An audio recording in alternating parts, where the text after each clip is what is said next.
Good evening. I'd like to call the City of Menasha Common Council meeting to order. Please rise and join me for the Pledge of Allegiance. I pledge allegiance to the flag of the United States of America and to the republic for which it stands, one nation, under God, indivisible, with liberty and justice for all. Could we have roll call, please? Alderman Zielinski. Here. Alderman Benner. Here. Alderman Nichols. Here. Alderman Krautkramer. Here. Alderman Collier. Here. Alderman Keehan. Here. Alderman Spencer and Taylor have been excused. The first item on the agenda this evening is public comments on any matter of concern to the city. Is there anyone from the public who wishes to speak at this time? Yes.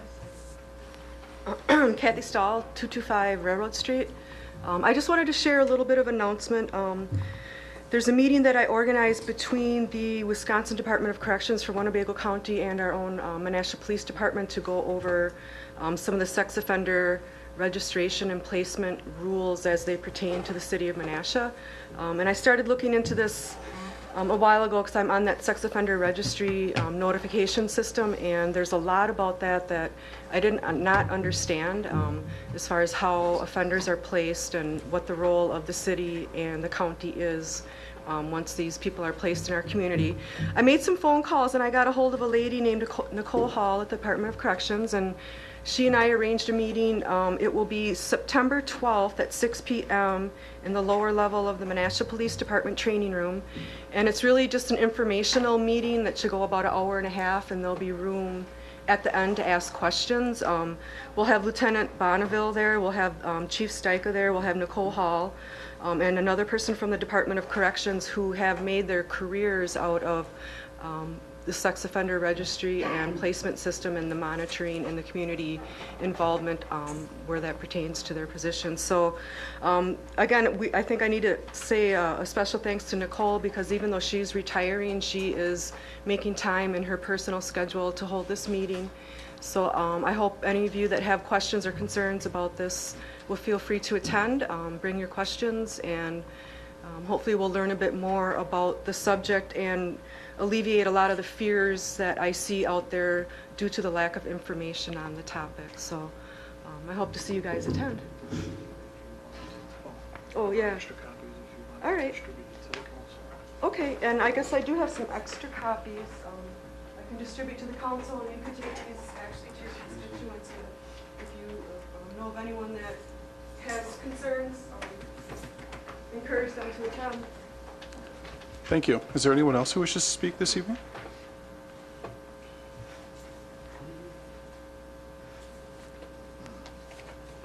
Sandra DeVille Taylor, 545 Broad Street.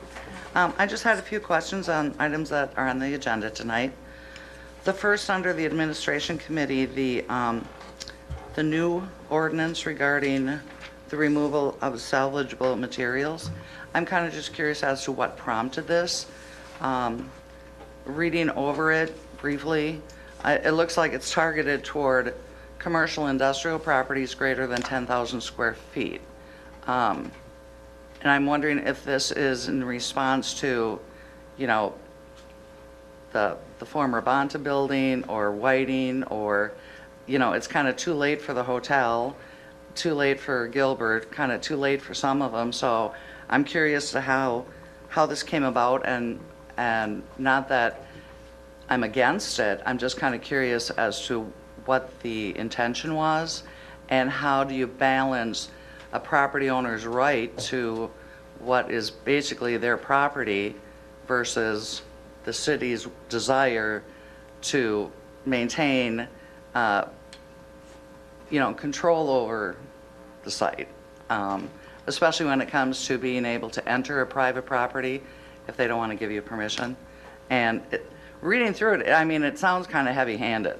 There's a lot of requirements, a lot of permitting, a lot of insurance, a lot of things that I don't think if I were to purchase one of these facilities I'd be real happy about. So I'm curious, I hope you ask a lot of questions with that. The other one that I'm here about is regarding the changes to the parking ordinance. I guess my main question revolves around the areas where there's limited parking, like 2-hour parking, whether it's downtown, the Broad Street parking area, or the various streets, as to what the protocol is for enforcement. I mean, in the old days, I remember seeing police vehicles go around and actually marking tires, and then come back 2 hours later to check. I don't really see that happening, so is this just on a complaint basis? Because honestly, that doesn't work. Whether it's downtown or in a residential district, you're gonna be calling on your neighbor because they parked on the street too long. That's one of my main concerns, is that if we're gonna have 2-hour parking, it really needs to be enforced, or it's not worth having. And then secondly, what trumps? Is it the code, the language in the code, or the actual sign? Because, for instance, on Broad Street, where I live, on the south side of Broad, from basically headwaters east to Appleton Street, it's 2-hour parking. However, the sign says from 9 to 5, Monday through Saturday, not including Sunday, which is 9 to 9, and not including Sundays or holidays. So basically, the only day I can really park in front of my house longer than 2 hours is on a Saturday. Or on a Sunday. But yet, that's not enforced, because I guarantee you cars are there for much longer periods of time. So it's kind of like, if we're going to do this, how is the procedure done? And I'm also wondering, like in the old days, they used to mark a lot of the streets, the curb, they'd paint it yellow where you can't park. And I'm wondering, in some of these areas where it is 2-hour parking, if it was color coded, maybe blue curb or something, that people who aren't parking directly underneath the sign realizes that, oh, this is a limited parking area. Because the signs aren't they're not in front of every parking space. They're, 3 or 4 houses apart. And so people who don't really read the signs don't realize they're on a limited parking area. So that was my main question. But then reading through it, I do have a couple things that I have a bit of a concern about. One was that the removal of the language regarding cars for sale being allowed on the street. Of course, is basically, I'm concerned about the older neighborhoods where there are a lot more rental properties and a lot more cars are already being parked on the street because they have single car garages and the structures aren't really made for multiple areas they don't have parking lots. So you have a lot of cars already on the street, and now we're gonna throw in having people selling their car and allowing them to park it on the street. And it's always a few. It's always a few that will turn certain areas into a used car lot. Because it could be day after day after day that vehicle would sit there. And especially if it's a 2-hour parking zone, it's just gonna sit there. So I would actually like to keep that in the code. I had another question regarding the one area that, there was a couple areas that were taken out. One had to do with the powers of the mayor. It ends now where if for some reason something comes up, the mayor may suspend parking upon notification to the police chief. The old language continued on that in the event there does not exist sufficient time to notify the common council of his desire to do so, blah, blah, blah, blah, blah, he can go ahead and do it. I still don't know why that was really omitted, because I do think it's important that members of the council are notified if a certain street is closed, especially if it's in their district. I mean, even just a phone call to notify them. And then my last question, I also believe that the mobile restaurant parking was removed, and I was curious why that was removed. The old language had a limit of 75 feet from a business, and I didn't seem to see this in the new code, because I do think the businesses downtown, the brick and mortars, should have a little more right to park. or I mean, have businesses and not have direct competition? And then my last question is, I didn't see anything referring to an apron, parking in an apron. Is that considered part of the terrace? Or are cars allowed to park in a driveway apron? So, lots of questions. Thank you. Thank you, Mrs. Taylor. Is there anyone else? Seeing no one else, we'll move on to the report of department head, staff, and consultants. Manny Vasquez is, I think he's still, there you are. I think he's still here, is here from the Fox Cities Regional Partnership. He's going to tell us a little bit about what they've been doing the past year, and we'll open it up for questions if anyone has questions for him as well. Thank you, Mayor. Good evening, everyone. Thank you for the opportunity to meet with all of you. I will be, as Mayor Merkus said, I'll be talking a little bit about the regional partnerships, accomplishments and program this year, and also I'll look ahead a little bit with you as to what we have coming up. And I will leave this folder for your records and a lot of the documents that I'll reference. Most of them will be in here as well. As Mayor said, I'm Manny Vasquez, and I oversee the Fox Cities Regional Partnership, which is the public-private economic development entity covering 2.5 counties in the Valley, including Outagamie, Calumet, and Northern Winnebago counties. We have been around for about 5 years now, and the organization exists and continues to grow thanks to the city's investment. So one of my main missions tonight is to thank you for your continued support of our efforts. And again, we couldn't do our work without it. The organization was created during a time when unemployment and the marketplace and the economy were different. Today, there is a lot of emphasis and a lot of need for us to focus on talent and workforce. When the partnership was created, again, the unemployment rate was different, was higher. So there was a lot of emphasis placed by investors and the community to market the region to attract new businesses to come to the Valley with our help and put people to work. We're continuing to focus on that business attraction program, but now more than ever, our bread and butter are business retention and expansion, which is our other main program, as well as talent recruitment.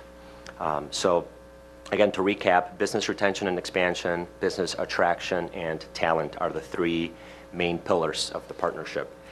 So just to give you a few tangible examples of this, our business retention and expansion program involves staff visiting with a minimum of 100 employers in our service area per calendar year.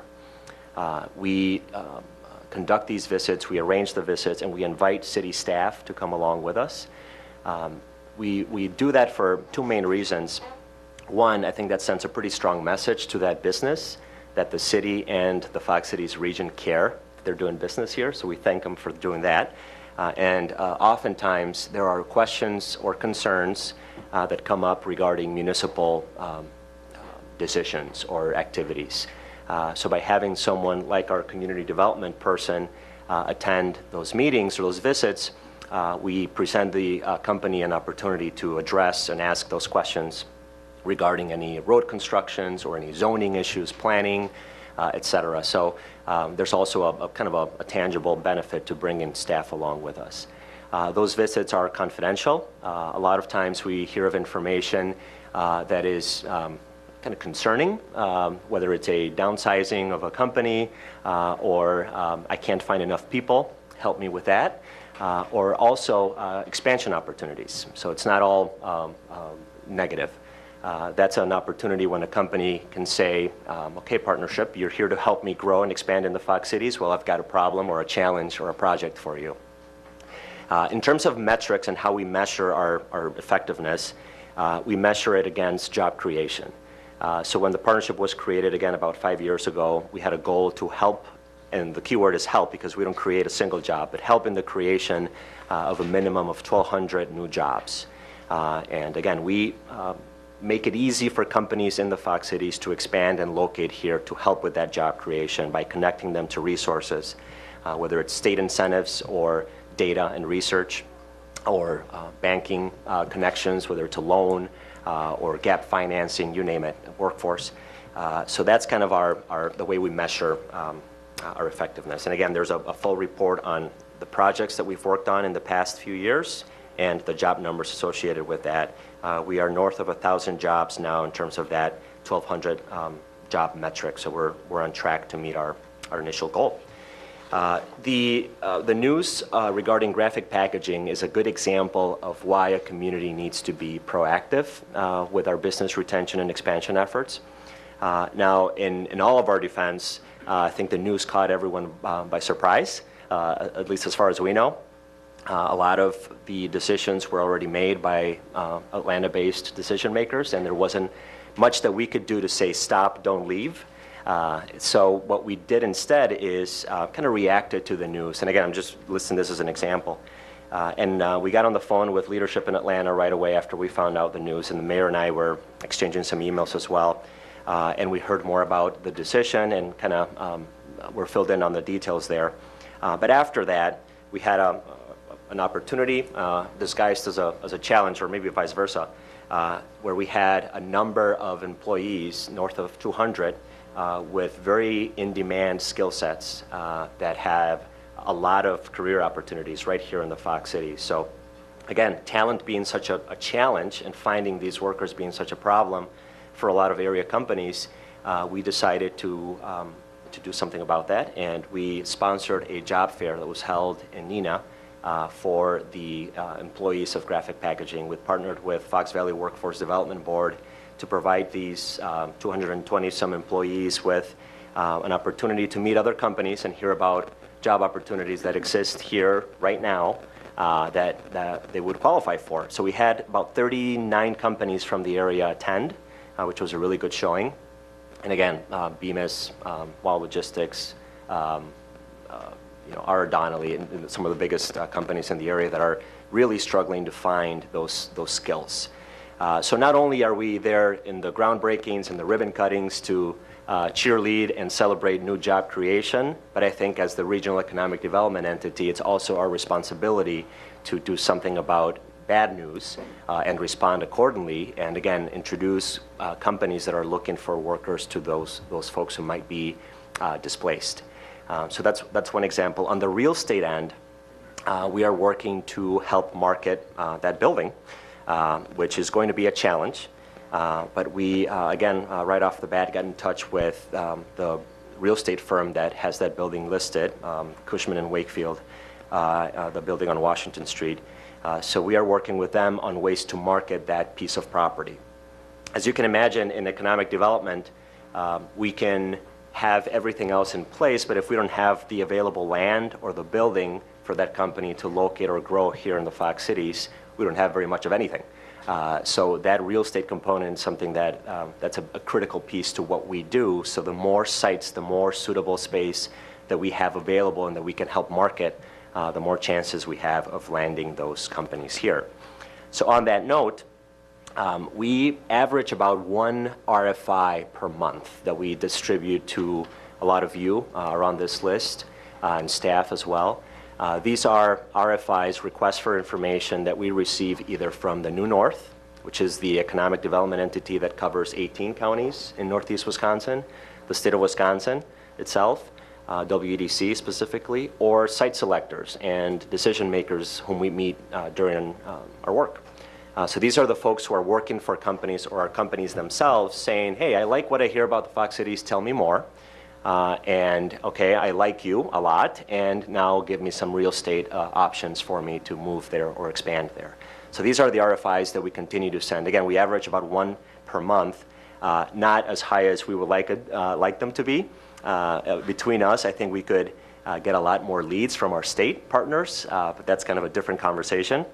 I think that we can do a better job of marketing the state of Wisconsin as a great place to do business. But again, maybe a different type of presentation there.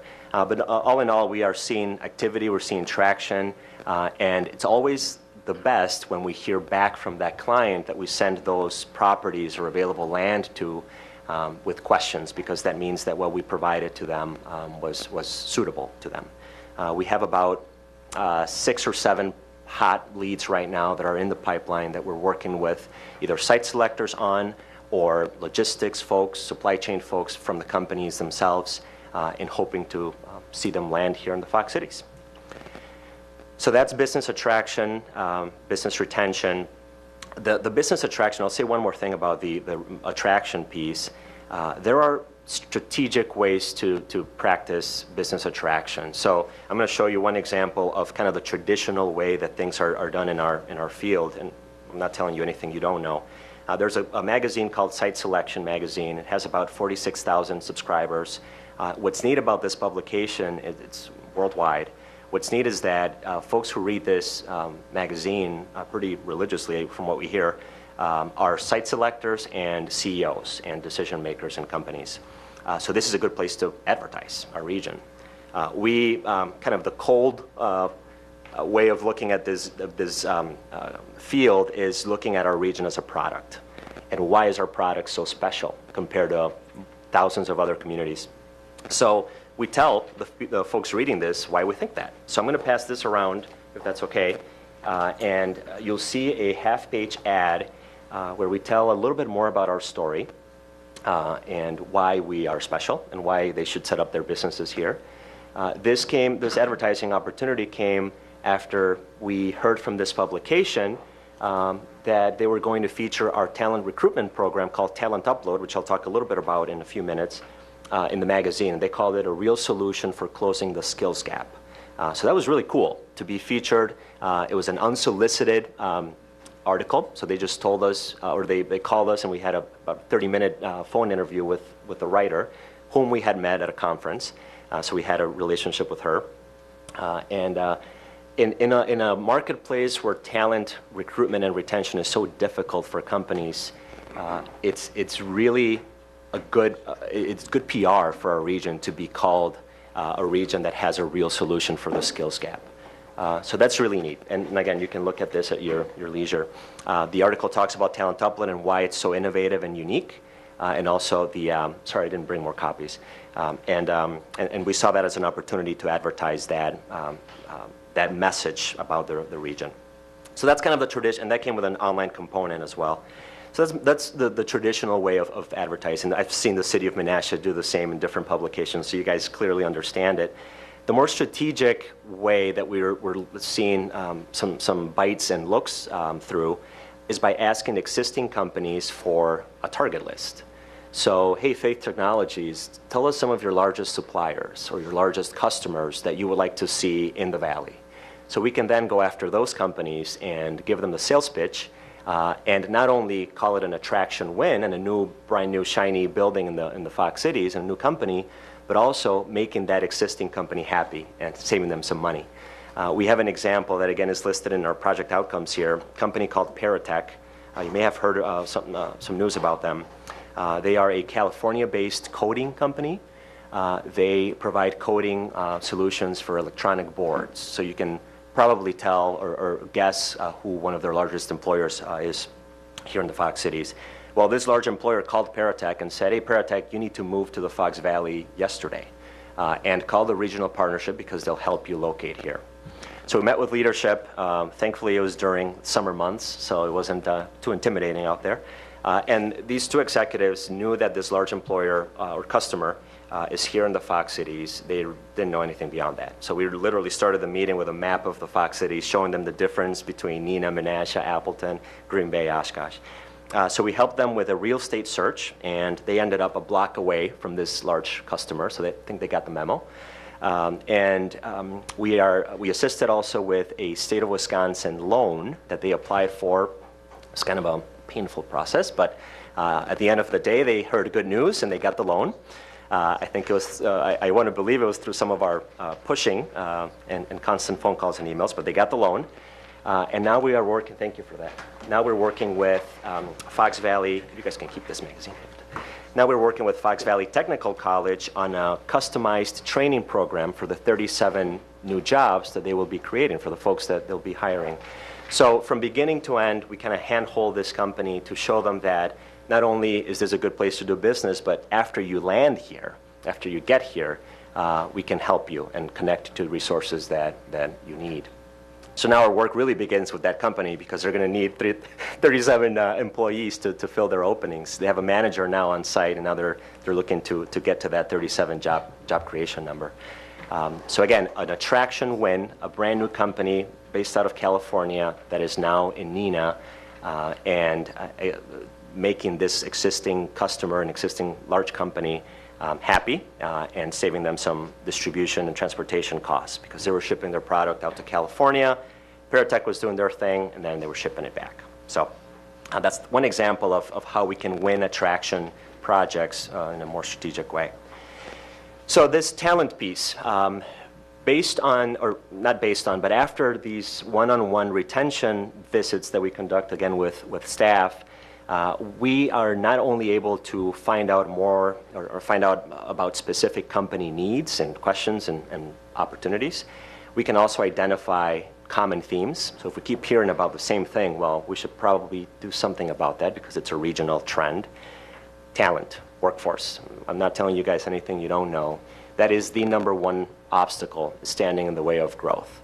So we always say in the office, how could we call ourselves an economic development organization helping companies expand and locate here if we don't address the talent crunch head on? So we did. We heard so much about this talent crunch, skills gap, whatever you want to call it, that we got sick of it and we decided to do something about it. It's your investment that allows our team to conduct these retention visits, to find out about these common themes, to find out about a company looking to locate here. We don't charge that company out of California a penny because, again, it's your investment that allows our team to be out and about doing that. So we created a program called Talent Upload. You may have heard about it. Again, I included a full report here that you can look at later. Talent Upload is a pretty aggressive and, come to find out from publications like the one I just talked about, pretty innovative. We don't know of any other communities doing this. And it's not rocket science. It's pretty simple. It's bringing prospects, talent, to the Fox Cities for them to meet companies that are looking for their talent. So matchmaking. The closest thing to this is companies traveling to college campuses, and I remember this from being in college, going to the student union and seeing 40 tables of 40 different companies looking to recruit me. The focus is on IT, computer science, and engineering students, four-year folks, who have the sky as the limit, right? I mean, these guys know they're in demand. They can go to Silicon Valley, to Chicago, to Madison, to Ford in Michigan. They can go anywhere. So we're trying to steal them, and we're trying to bring them here.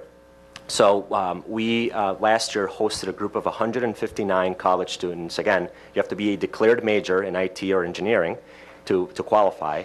All expenses paid, trip, 2.5 days in the Fox Cities. And the companies that pay for that trip are the companies looking for their talent. So they're spending already thousands of dollars traveling to college campuses to have these career fairs. And they're not seeing a lot of results. They're seeing some results, but with millennials, they are choosing where to live first and where to work second. So if I get a brochure that says, come work for Faith Technologies or Miller Electric, and I read about the company and I know all about the company, I'm going to wonder what kind of a community is that company located in, right? What kind of quality of life, amenities, housing, cost, safety, education, all of these things that don't typically show up on a spreadsheet or on that brochure. So understanding our target audience, we pull them by the ears and we bring them to the Fox Cities, and we tour companies. We have them engage with, from CEOs to mainly HR people who are looking for their talent. We had 2 sessions again last year. First session, our pilot, we saw 71 students from 16 universities. Second session, we saw 88 students from 12 universities. We are targeting people who know about the Midwest already, so the weather isn't an excuse. They know what winters are like. So we are targeting Iowa, Minnesota, Michigan, and Wisconsin 4 years. And the other reason why we do that is because we're picking them up and dropping them off at school. So costs and logistics kind of sort of forced us to have a tight target area, which is fine. So from our group of 88 students in the fall, we've heard of more than 50 placements in participating companies, which is frankly a lot more than we thought. From internships to full-time employment, these companies are telling us, yeah, we need entry-level folks like Faith Technologies does, and they're participating again this year, and they have from day one. But we also need an intern pipeline because it's easier to hire a former intern than it is to hire someone fresh out of college without any knowledge of the company. So Talent Upload is, as you saw in that article, a good way to market our region as a region who gets it, who understands it, and is doing something about it, and not just keep talking about the skills gap and the skills gap and the skills gap. And so it helps with business attraction because we can use that as a marketing tool. And of course, it serves the needs of our existing businesses that are participating. So we're going to have our third session this fall. It's already scheduled, and we are staying up at night, working late hours to make sure that the logistics, as you can imagine, mobilizing close to 100 college students, picking them up from 16 campuses is a bit challenging, but we're up for it. Once again, we'll target 100 students. Once again, we'll focus on IT and engineering. That need is not going away anytime soon. What's interesting to me is seeing companies from Neenah Foundry to Thrivent participate, because manufacturing is changing, and we all know this. So the need for advanced four-year technical folks and engineers is not going away. It's just going to continue to increase, as well as IT. So that's Talent Upload. And the attraction, one last thing about attraction is we're looking for ways to partner with our neighbors to leverage your investment further. So an example, and Mayor participated in this last year, we host a group of site selectors. By the way, that's where the idea came from for Talent Upload. We hosted these site selectors here, and we show them what we've got. We show them real estate. We show them quality of life, et cetera. So that kind of led us to say, hey, let's just bring college students, because that's a big need. So last year, we had a site selector tour. We had 4 site selectors visit. In fact, we hosted our reception in city of Menasha. And this year, we're doing it again in late October. So that's the other little event we have planned for the fall. And this time, after partnering with Green Bay last year, and that was a huge success, and we got to split the bill 50-50, so that was nice. This year, we're partnering with Green Bay again, Fond du Lac, and Oshkosh to market an I-41 corridor region, which combined has about 770,000 people. So these folks work on large projects typically, and they want to reduce the risk of their clients by going somewhere that's big, that's highly populated with a lot of population density. So if we can show them that there are the commute patterns, and we've seen all of those, we all know of people who live and work throughout the corridor, they will appreciate that, and they are proud of us when we partner with competitors to the north and south to market a more robust region. So that's kind of where attraction is going, more collaboration, more strategic decisions and asking questions of existing companies. Again, business retention and expansion is not going to change. That identity is not going away. That's very local. That's very relationship driven. And then the talent piece will continue. So with that, I will shut up and answer some questions. I can talk about this for a long time. Does anyone have any questions for Manny? He did a pretty good job covering all of them, so. Alderman Benner? Thank you, Mr. Mayor. Thank you for coming here tonight, Manny. Appreciate it. Thank you. One of the things that I recognized when we decided to invest in this, problem that we have as a small community is we don't have the dollars to have our own marketing people. So personally, I looked at it from a perspective that you guys are going to help market us. A byproduct of that, of what I'm hearing tonight, is that you focus more on job retention and with the existing businesses than what I anticipated. And I certainly find that to be a huge bonus for our area. And obviously I can see your passion for this industry and for this area and for what we're doing. And one thing I was kind of curious about, and when you talk about our talent upload, you know, you said that the main reason you're sticking within Wisconsin and our surrounding states was from our own financial perspective, but I watch, like one of the things you mentioned was engineering, and I watch the engineering industry fairly close to see where the dollars are and stuff, and we're right in the middle of the pack in the United States for the pay and benefit packages for the engineering industry. And so is that one of the reasons too that you kind of stay in just the upper Midwest because of that? Because, you know, once you get to the lower Midwest, the West, and the East, you know, they pay a lot more money than what we do. Is that part of your strategy as well? That's a really good point. I'm glad you brought it up. So not only are these students familiar with the Midwest, but they understand that a salary and a benefits package isn't everything. So again, if an employer approaches a prospect and that's all they hear, or a big part of what they hear, something that makes us really unique and very competitive is this quality of life thing that we all in this room know about, and the cost of living comparison. So yes, you can make more money in Chicago or in in California, in San Francisco, but what's the cost of living there compared to what it is here? So the numbers are a little tricky because I think we have to compare ourselves kind of across the board. And these students are really bright and they understand that. Again, they're very community focused, very much focused on place and identity and amenities and quality of life. So knowing that the pay and the benefits, that's a big factor, right? Mm-hmm. Let's be real. But by bringing them here physically, they can physically in person see what's missing from that pitch initially. So they can see that and hear managers, and we have a panel discussion with 8 YPs, young professionals. We call it the YP Tech Panel of participating companies. And they hear from someone who looks like them and who is close to age as them, say that they have a home on the water, on the lake. And they are just baffled by this. Those folks who are not originally from the Valley, we have a small percentage who are, so that'd be great to get them back here also. But the folks who weren't familiar with us, who didn't know we existed on a map, those students are very excited about that. So those are the kind of things that we see as an outcome also, beyond looking at just the salary and compensation. But yeah, that's a good point. I think focusing on the Midwest, they kind of know what they're getting.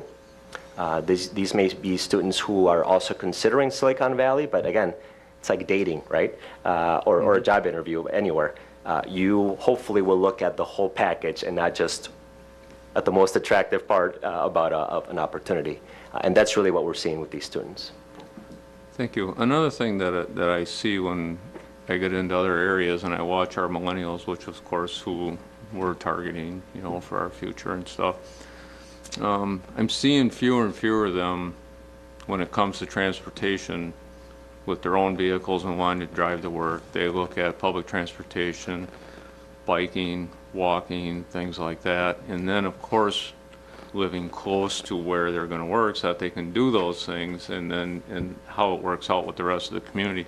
How do you think the Fox Valley and Menasha specifically compares to some of those, I want to say, to the demographic that finds that important? We can be better.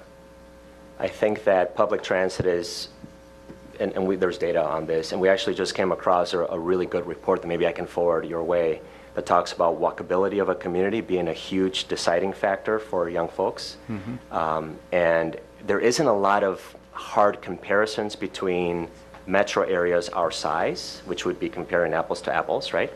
But I think that the lack of a really robust public transit system might be a turnoff for some students. Now, that being said, let's keep in mind that a lot of them are coming from rural parts of the Midwest as well. So they may be kind of turned or pleasantly surprised that we have a public transit system here, that you can walk from within a downtown and go from place to place. But I think we can do better. I mean, having a regional transit system, this is me speaking, not the regional partnership, I think would be a huge plus. One that reaches out to the outlier communities and isn't just focused in the downtowns per se. We have as part of this experience, we have a scavenger hunt in downtown Appleton to show the walkability of one of our communities in the Fox Cities. We have an app, and it's cool and fun. It's our kind of a innovative alternative to a bus tour of, to the left you'll see this, to the right you'll see that. And what we're trying to show is the walkability of one of our downtowns. And they pick up on that and they comment on that. They do. Well, yeah, one of the things that I noticed too is we don't have places for people to put bicycles, and I see other communities where they thrive, that even smaller ones, they have they accommodate a lot for people with bicycles and stuff, and I don't think that we do that very well in the Fox Valley either. But they are commenting on those things? They are. Okay. They are. I'll share that report. It was put together with the collaboration from the American Planners Association. And a lot of the questions that you guys are asking yourselves and other municipalities is, okay, if we're planning for the future, what should we plan for? What should we focus on? A lot of these trends are changing based on demographics. So this study kind of tries to identify what some of those top factors are. We also survey Talent Upload students and ask them, and we're going to start doing that because we think it's a good idea. We will be asking them, what community amenities did you see in the Fox cities that you found attractive? And what community amenities did you not see in the Fox cities that you would like to see?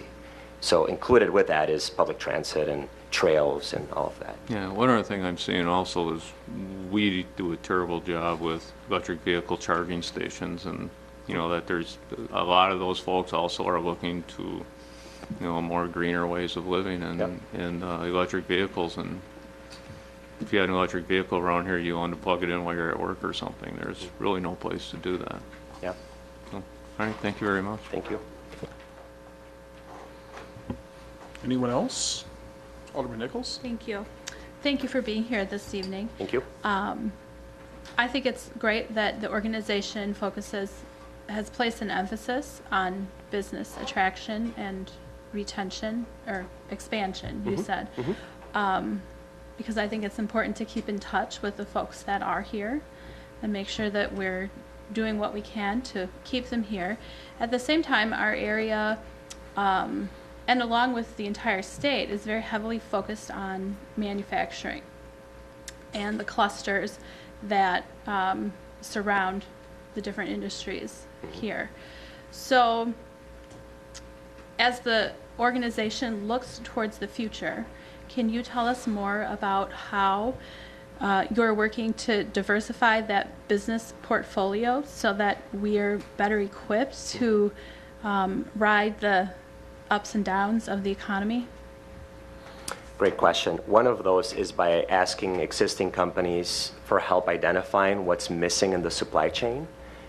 So what I mentioned earlier, we can aggregate information if we keep hearing the name of the same company or the same 5 companies. And by bringing them here, there would be added diversity in that supply chain. And again, reduce costs for that existing employer. Boy, that's a win-win. That being said, when you're marketing your region, you have to really focus on what makes you so special and unique. And 23% of our workforce, just in 2.5 counties, is engaged in manufacturing. The number was 22 last year. So it's interesting that it grew by 1 percentage point. So manufacturing is alive and well here in the Fox cities. So when we talk about that and we tell the story behind that to a site selector or a company, they automatically know or assume that we have the supply chain to support that increased level of activity. We have the workforce, the technical colleges, the high schools, all kind of going in the same direction, placing a lot of importance on manufacturing. By the way, I didn't mention this, that the national rate is 9%. So we have 2.5 times the manufacturing activity here than any community in the country. So again, it's tricky because it's great that we use that as leverage and as marketing, but at the same time, we're looking to diversify that and not put all of our eggs in one basket, right? If the paper industry goes south, or even more so than it has in the past, we'd be stuck in a pretty tough spot. So as part of our job is not just to, not just to market in a magazine, but also to be strategic about what companies do we want to see here in the Fox cities, keeping the balance of what companies want to be here in the Fox cities. We can't try to force an industry or a company to fit here if they don't naturally fit here. So it's a tough balance, but we're certainly looking at, Thrivent is a good example, right? Our IT and business support industry in the Fox cities is pretty robust. Financial industry, insurance with Secure and Thrivent and folks like that. We use that as leverage too. That's also part of our story. It never stops. And these retention visits and our relationships with companies is a good way for them to continue to feed us information on, hey, have you thought of pitching to this company or that industry. They know a lot better than we do at times on who to go after. Hopefully that answers your question. A little bit. Thank Yeah. you. So, hi, by the way. Hello. You talked about how you guys go to colleges and try to attract the millennials to this area with those tours. Do you guys ever specifically target the people from this area? Because I have I have 6 close friends. They're all going for engineering, and I haven't heard one of them say once, "Oh, I'm coming back to the Fox Valley to pursue my degree and pursue my career in that." I don't know if you guys ever specifically target people from this area or, I don't know, Kimberly, Appleton areas Yeah. and stuff like that. Great question. We were very excited to see UW Oshkosh, UW Green Bay, Marquette, MSOE, of course the Milwaukee-based schools participate in Talent Upload. So we're seeing students who are either studying in schools in our area with UWO and GB and Lawrence and UW Fox, and some students because now they have a program with Platteville, an engineering Yeah. program. So that's great. We need all the talent we can get from convincing a fresh out of college student or professional to come back home, because there are a lot of job opportunities here that pay well, et cetera, to attracting new blood. We like both. I sat at a table during one of our breakfasts as part of Talent Upload with a student from UW-Madison who's from Kaukauna. And she brought mom and dad with her because they're from the area, so they kind of were hanging out with her. And they made a comment that made me really excited, and they said, you know what, even us didn't know. That's what we had no idea that all of these great career opportunities were right here. So we were in fact pushing her to look elsewhere.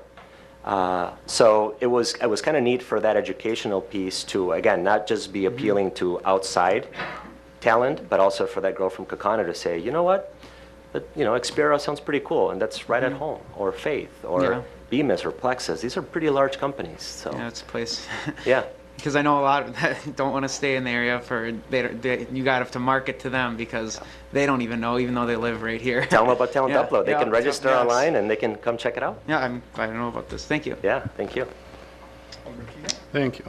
Going with the education piece, do you do outreach with any of the local high schools where you perhaps let, even before they go off to college, kind of give them a heads up, this is what you could be pursuing locally? Yeah, the Fox Cities Chamber, which is the umbrella that houses the regional partnership, we're kind of our own entity, but affiliated with the chamber. The chamber started the thing, so there's a lot of cross functionality and efficiencies that we have with them.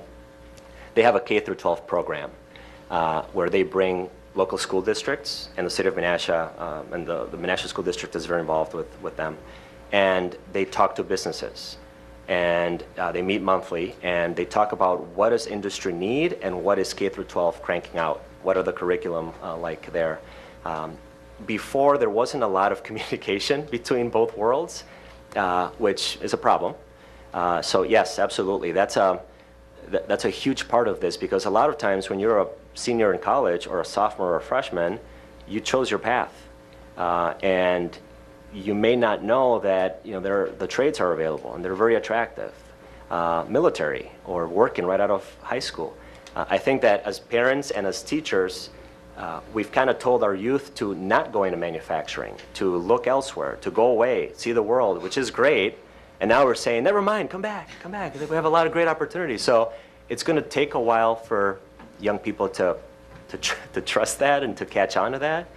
So it's those ongoing discussions between industry and K through 12 that need to continue to happen. So a lot of on-site tours, for example, are taking place with 8th graders. There's a huge 8th grade career fair that actually took place at Lake Zone Sports Park this past spring, I want to say, with like 4,000 8th graders from the Valley who talk to companies here in the area that are looking for their talent someday.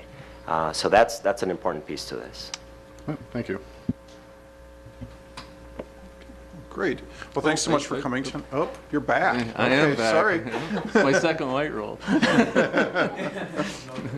Thank you. Just a couple of things that came up. Usually I sit back and let everybody else speak, and I try to speak afterwards, but nobody was when the mayor first asked. So one thing we had just talked about, you brought up apprenticeship, things like that, and As you look at education things and things in the community that you think that communities could improve on, are you making those recommendations to the communities? You said like the chamber maybe going out to schools and focusing on maybe creating some steerage or something like that, but whether it be things that communities are deficient on or things like that that you're seeing, is that something that you might be identifying to do? You've only been in 5 years, and so I understand you don't have a lot of between your initial growth period and now you're seeing some things that you could identify that could help in that recruitment. Is that something that we're doing? I think that K through 12 and business partnership,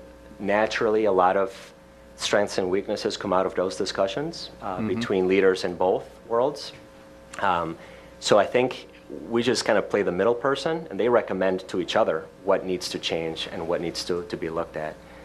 In terms of going back to what young people find attractive in a community, that report that I mentioned, and also feeding information to you folks at the local level on factors that they consider to be determining factors for moving and working in a community, moving to a community or working in a community. So again, talent upload survey hopefully paints a picture on that. We're constantly working with municipalities on the real estate front on what we're hearing we're missing. So for example, large 100+ acre sites in the Fox cities. Now at the same time, how many of those do we really need? And there's a balance there, but we can kind of feed that information as we're seeing it in the marketplace and work with our staff and leadership to share those trends that we're seeing. So yes, we do that, and at any time, give us a call and we can share those metrics, those trends with you, that information. Okay, because even though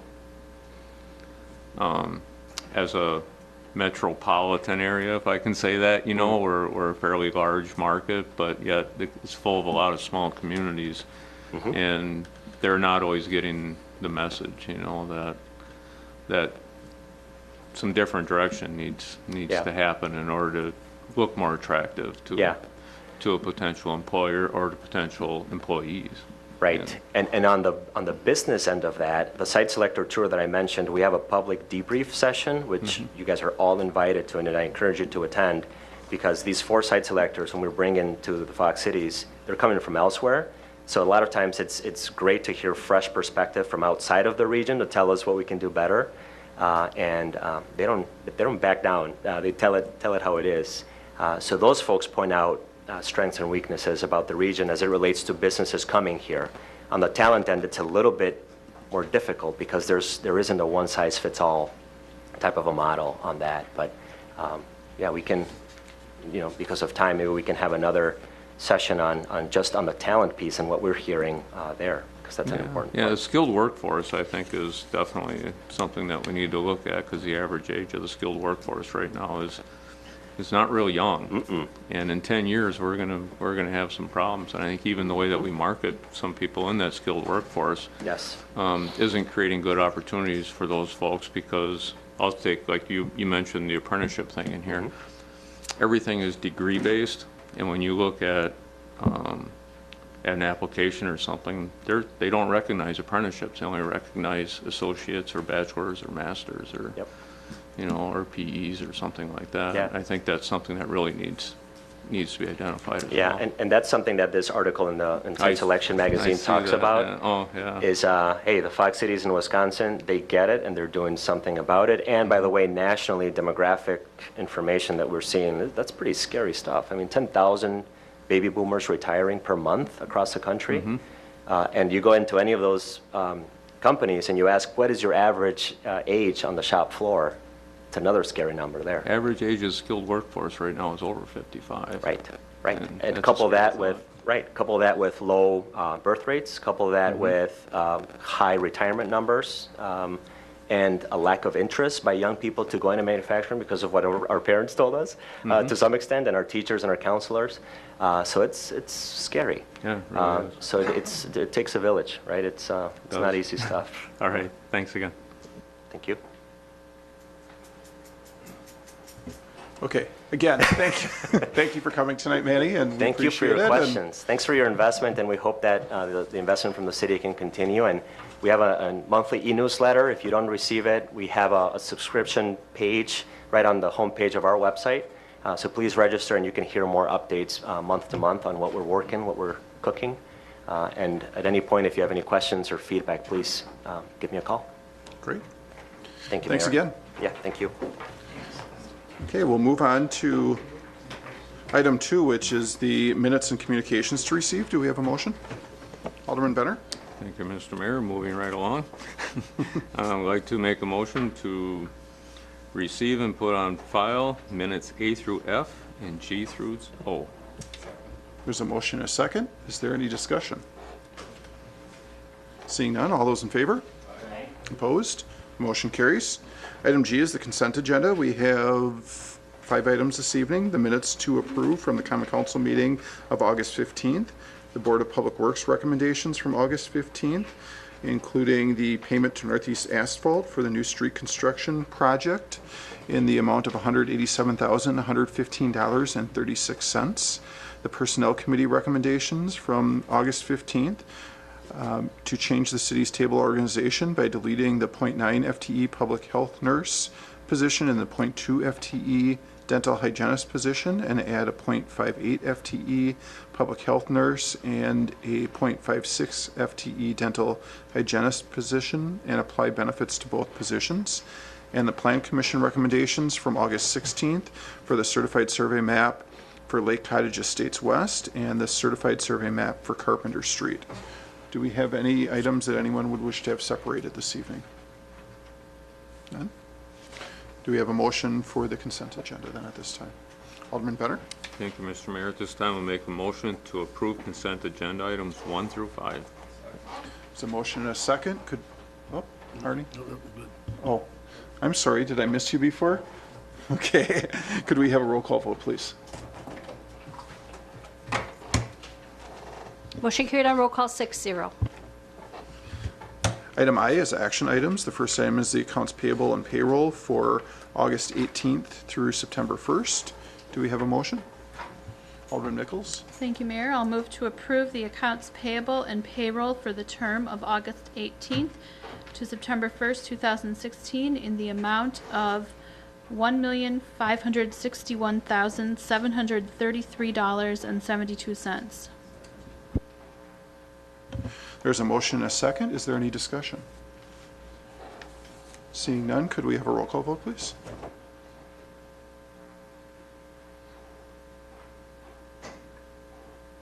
Motion carried on roll call 6-0. Item 2 is the beverage operators license applications for the 2015 through 17 licensing period. Do we have a motion? Alderman Nichols? Thank you, Mayor. I'll move to approve the beverage operators license applications for the 2015 through 2017 licensing period as listed under approved in the Police Department's memo dated August 31st, 2016. There's a motion and a second. Is there any discussion? Seeing none, could we have a roll call vote, please? Excuse me, Don. He would like to speak. He Oh. was denied. We're just working on the approved, and then we'll take up the denied afterwards, so wanted to let you're you know next. he was here. Nope, I didn't, you weren't going to get taken off the agenda. Okay. So right now, we're working on the approved, and could we have a roll call vote on that then, please? Motion carried on roll call 6-0. And then there's also one person that's recommended for denial at this point. Do we have unanimous consent to hear from Mr. Saunders? Mr. Saunders, if you'd like to speak, we'd be happy to hear from you now. Hello, thank you for your time tonight. My name is Jordan Saunders. I'm one of the managers that are coming to Menasha with Parker John's Barbecue and Pizza. The reason I'm here is I had applied for the bartender's license and was denied, which was expected. In 2015, I received my first offense OWI, and then I currently have a pending second and possession of THC. I kind of wanted to explain a little bit about those two pending offenses that are happening right now. In May of this past May, I had made a trip to Milwaukee. I used to live down there for 4 years while I was going to school, and I was visiting friends down there. We had been out for a little while. It was late when I decided to come back to the Sheboygan areas, which is where I live.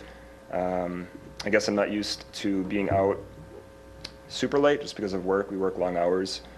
So driving from Milwaukee to Sheboygan on I-43, I had been driving for about 24 minutes. It was just under 20 miles. I had pulled myself over because I started falling asleep. So I pulled off an exit ramp and then kind of proceeded to get on the on-ramp, but pulled over to the shoulder. So I had pulled myself over. I was there for about 30 minutes, and a police officer came to check on the vehicle, to check for the well-being of the driver, where he found myself reclined in the vehicle, and we were talking. He had asked if I had been drinking, and I had said yes, and I had a small amount of marijuana on me as well. So we went through everything and did the sobriety test, and I ended up being arrested. However, I'm going to trial with the case just because I do feel that I wasn't impaired at the time. My blood results came back that were, there was no drugs detected in my blood, and I was also below the legal limit. My blood test was a .07. I guess I look at it as I had been driving for almost 20 miles with people's access to phones. I could have been called in if I was driving recklessly or, speeding, which wasn't the case. I pulled myself over, which is why ultimately a police officer stopped me. So my next court date is set for the 14th. I don't have to appear to that. My attorney will, but then after that, the actual definite court date will happen sometime between now and January or February to see where it will lead. So does anyone have any questions for Mr. Saunders? Alderman Zielinski? Have you held a operator's license in the past, or right Yep. now do you hold one? So right now I have one for the town of Schleswig, which is where we have 3 other restaurants. Mill Home Supper Club is where I hold a license currently. Okay, thank you. Alderman Collier? I understand where you're at. I've had a little bit of a checkered past too, so, but as far as the possession and the other secondary drunk driving, I don't see why that should be held against you at this time because you're not convicted. I'm in favor of giving you leniency. I hope that you guys can be very successful in Menasha, and I'm looking forward to finding you bartending down there and making a living. So I understand where you're at, and I hope they find you some leniency, and you've not been convicted, so I can't see how they should hold it against you. Thank you and good luck. Thank you. Alderman Benner? Thank you, Mr. Mayor. Chief? Based on the guidelines that the department follows for the conviction of the OWI, is that one that's in there that would meet the recommendation without the ones that are pending with the OWI, put him in a category of denial? The council's rules, not the police department's Correct. rules, Correct. are any offense, hold on, I can check back exact verbiage here. Any person who has been convicted of or has a current charge pending, 2 or more offenses arising out of any time in the past, we changed that to 3 years. OWI, as well as drug possession, falls into that category, the guideline number 3. Okay. And if he is found not guilty in the other 2, where does that put him at this point as far as reapplying? Then he would not be in violation of guideline number 3 of the council. So if he was found not guilty, he reapplied, the recommendation would be to approve based on the guidelines Well, provided to the department? There's the caveat, and I guess the city attorney, we could dig through it a little bit further, but there's something along the lines of reapplying, I thought. I'd have to look back into it. I don't know if you recall offhand. or if that is off of a denial. I could look back at it too, but you might know it offhand. And I believe that's, you have to wait for a year if there was some misstatement or something on the application, but just waiting to find out what happens relative to the pending charges. All that would happen if he was found not guilty and then would reapply, then that's correct, there would just be the one offense. But he could reapply then? He could at that point? reapply. Okay. That's my recollection, yes. Yeah, I believe I found it as well. The wait for the 1 year period of time is under the other provision, which if a person misrepresents themselves on the form, and that's why it's denied, then they have to wait a year. Sure. Okay, thank you. Mr. Saunders. Am I just able to add, I'm only here to open up the restaurant, so my time here is about 3 months. That's it, just to add that. Alderman Collier? So my understanding is if he applies tonight, it gets turned down, he's got to wait a year? No, okay.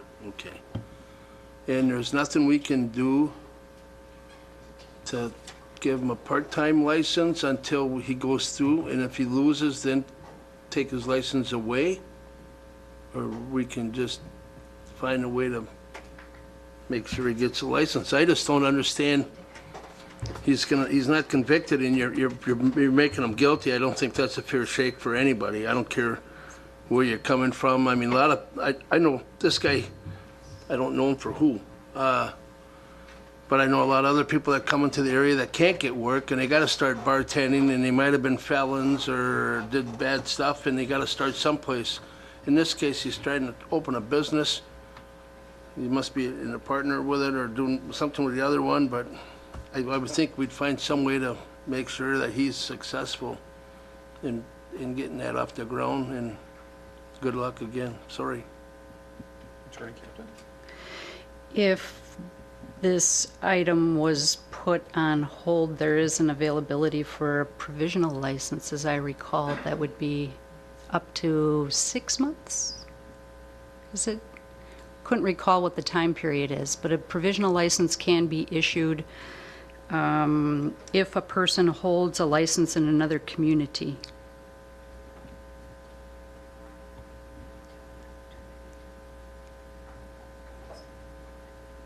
Okay. And Tim, The chief is looking, I think. Chief Stike is going to help us out.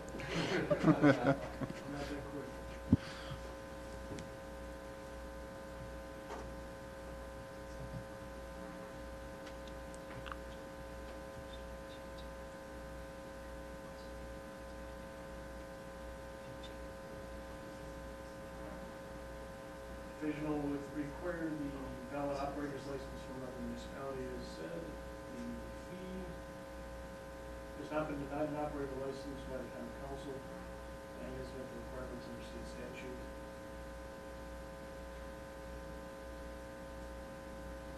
And that would be in place for 60 days. For 60 That days. the regular license. Okay.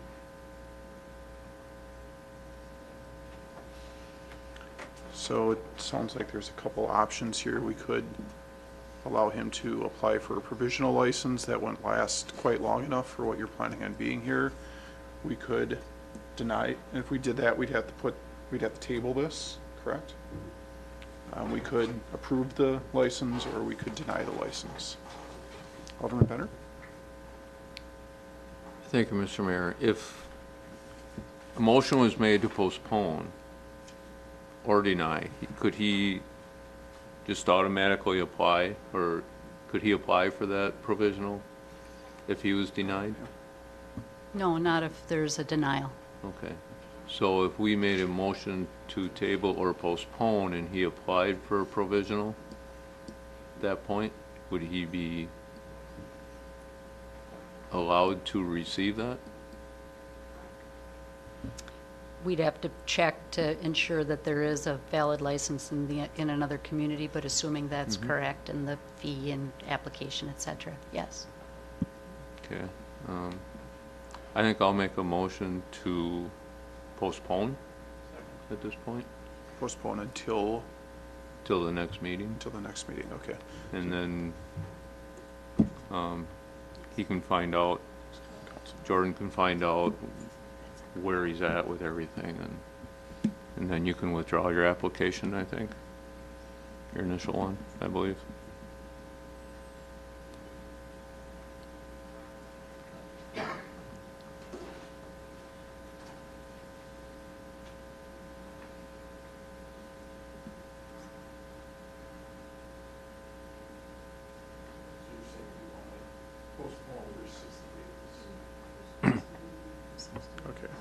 Okay, I can change my motion to postpone for 60 days.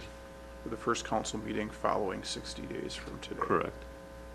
I'm okay with that, wherever that works out. Do you change your second, Alderman? Yeah, second. No, you don't, or you do? Okay. So we have a motion All and a right. second. Do we have discussion on postponing at this point then? I got this. Mr. Um, Collier? Does this kind of work for you? So if I understand this correctly, I would be, after today, reapplying for a provisional license that would last for 60 days. And then after that is up, we would come back. Yes. Okay, That would work? sure. Thank you. Thank you.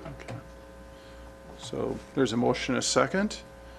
We should probably take a roll call vote on this, I guess, as well.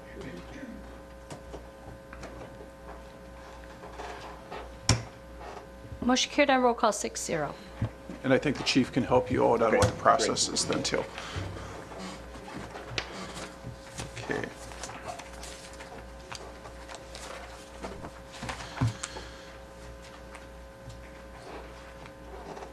Item 3 is the development agreement between the City of Menasha and Woodlands Development LLC. Director Buck, would you like to explain this a little bit before we move on? All right. Sure, I can explain this a little bit before my time, but in September of last year, the city entered into a development agreement with Woodland Developments LLC, which is Mike Hagan's, for the development of some property just north of 114 Lake Cottage Estates. There were certain provisions in that agreement or performance measures that needed to be met by a specific timeline. Specifically, the infrastructure of the road and utilities needed to be in by September 1st. And a subdivision plat needed to be recorded, filed by June 1st of 2016. Those things did not happen. Subdivision plat, he divided the lot off as certified survey maps, so did divide the lot. And you had one, the last one, the third one was just on the agenda tonight, but he did not do a subdivision plat. And also all the infrastructure is not in. Some of it is in, but all of it is not in. So we met with Mr. Hagan's and talked about just basically leaving the agreement in place as it is, but changing a few things, changing the time frame for the infrastructure to July of this year, or excuse me, July of 2017, removing the subdivision plat to reflect certified survey map or other land division instruments. Also some things transferring some public lands or some lands to the public for trail and green space purposes. That timing had to be changed as well to be from the subdivision plat to 30 days of the development agreement. Changing the number of lots, they went down from 11 to 9, due primarily to meeting some of the subdivision regulations as far as lot width, and also there was some wetlands, small amount of wetlands discovered on the west side of the property, which affected the lot sizes. The developer agreement referred to a variance that was needed that was no longer needed once the lots were reconfigured. And then the term, a new term for termination date for the new developers agreement. Obviously, the old one is no longer in place, so we pushed that back to the end of the year, which would be December 31st. Other than that, the agreement, and there's a red line version that you should have, a strikeout version in your packet, so you can kind of see exactly where the changes are and to what extent those are. But I kind of just went through them also, but you can see it there. So do we have a motion or any questions for Director Buck?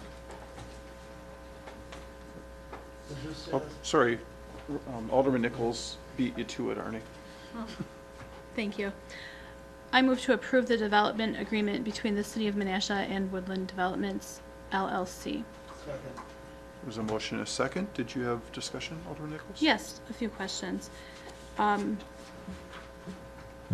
Director Buck, you explained that this is an agreement that we passed originally in 2015, that where the obligations on the developer weren't met. Could you, I spoke with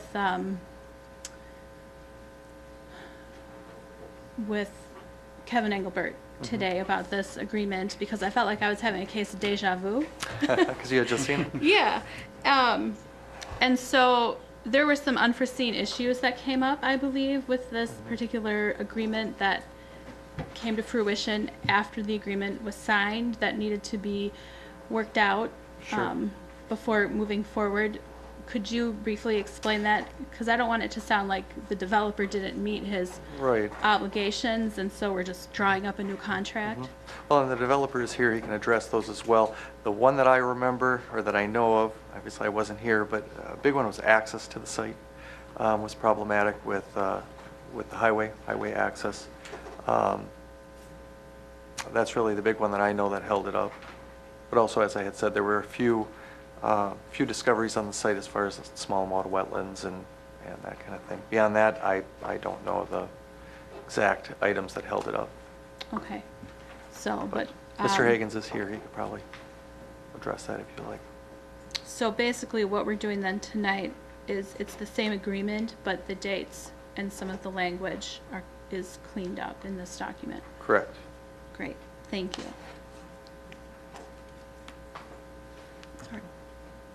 Did you wish to speak, Alderman? Okay. Seeing no one else, we'll take a roll call vote then. Motion carried on roll call 6-0. Item K is ordinances and resolutions. The first item is ordinance 11 regarding restaurant and retail food establishments. Do we have a motion at this time? Not everyone at once, or? Alderman Nichols?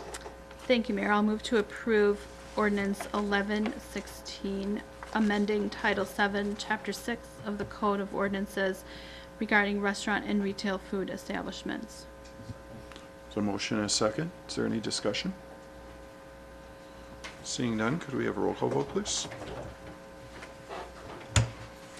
Motion carried on roll call 6-0.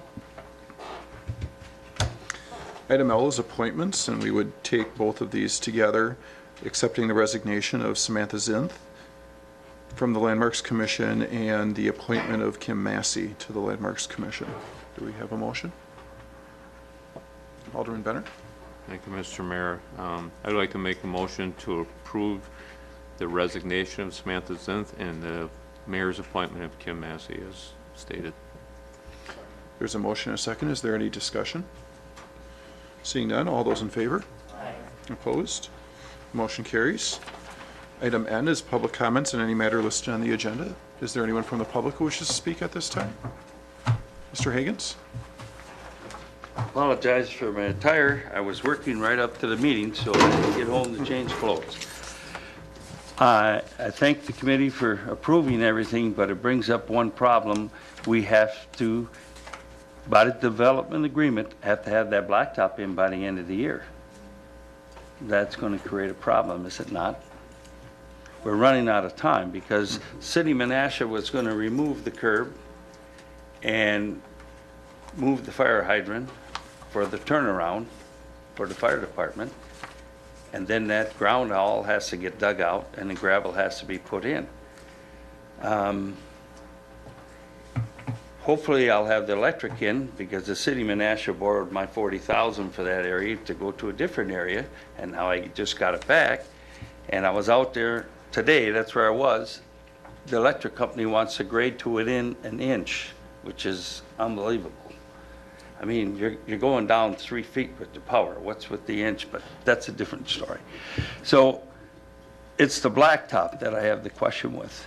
If we're going to follow through, will we have it blacktop in time? I'll go out and try to get some bids and so forth, but what happens if it doesn't happen? We can discuss that if we need to afterwards, but see if we Okay. can get it done, and we'll All right. work forward with you, and if need be, we'll discuss it some more, but All right, thank you very much. you want it blacktop, I think, as much as the rest of us do, since you're gonna have Oh, you people gotta living plow out there. Yes. Unless we just do a skip trawl. That's something we can look at, I can get that, but Okay. is the city removing the curb, or am I helping the city out to find someone to remove the curb? Well, we can discuss that together after the meeting. Okay, good. Yep. Well, I'll set an appointment up. Sounds good. Thanks very much. Good Thanks, evening. Mike. Is there anyone else?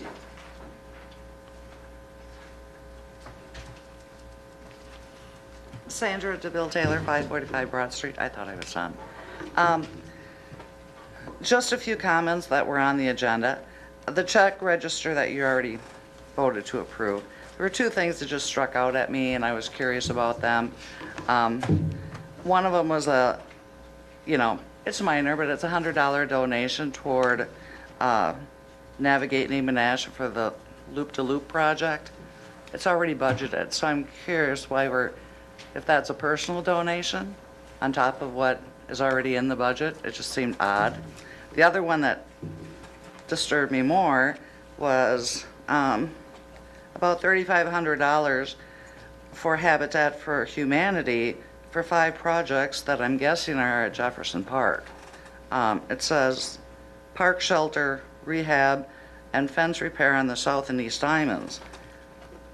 Why isn't that already part of our park board responsibility? Are we hiring Habitat for Humanity to do our labor? That disturbs me. We have a lot of issues with maintaining our parks, and maybe I don't know what the reasoning is behind it, but it jumped out. And then finally, after, just for the people sitting at home that kind of listen to the sales pitch for Fox Cities regional partnership, they're probably not aware, but when this was first developed roughly 5 years ago, they sought that every community in this area would pledge $1 per resident to get this thing started. Menasha was originally designated like $17,000, and they were looking for public-private partnerships. So some were businesses and industry, and then all the communities together with it. At some point, the city did raise their donation up to $20,000 so the mayor could have a seat on the board. We are paying for the service. People kind of think it's something that they're just doing out of the goodness of their heart through the Fox Cities Convention Bureau. It's not. We're paying for it. And he kind of just gave you the highlights. Other communities have pulled out. I believe at one time, I don't know if they're back in, Appleton pulled out, I think Kaukauna pulled out. They did not see the benefit of it. They weren't getting what they were promised. As far as I'm concerned, I still haven't seen Menasha really benefit from it. For him to say that the closure of Graphic Packaging came as a shock, most of the people that work there knew it was closing. So I don't think we're getting the benefit. I actually would like it not be part of the 2017 budget. Thank you. Thank you, Mrs. Taylor. Anyone else? Seeing no one else, if we have a motion to recess at this time? Alderman Benner? Thank you, Mr. Mayor. I make a motion to recess in the committees. There's a motion, a second. All those in favor? Opposed? We stand at recess. Thank you.